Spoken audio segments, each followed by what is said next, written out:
Hey guys, just wanted to kind of remind y'all, we're out here cleaning this roof.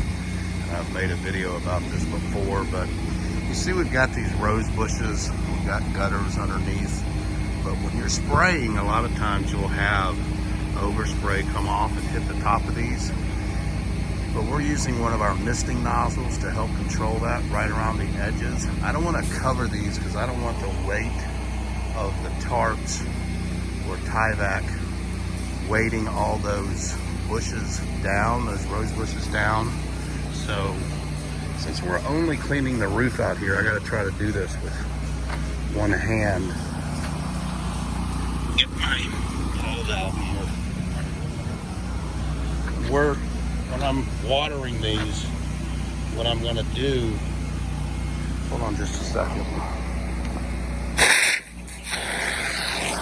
What I'm going to do is stand at this angle and keep them water going this way instead of coming out front and risking possibly getting the windows wet and causing more work than I have to do.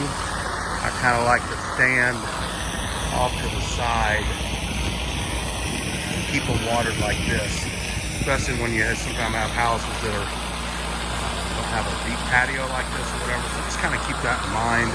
The other thing is, even though we didn't clean the concrete, we always rinse all the debris off of these sidewalks and right around the entry area. So all that debris you see there, we'll rinse it all off.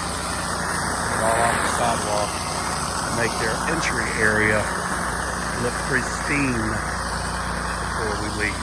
Okay? Just a little tip to help you guys win the day. Hope everybody has a blessed day. If I can help you, let me know.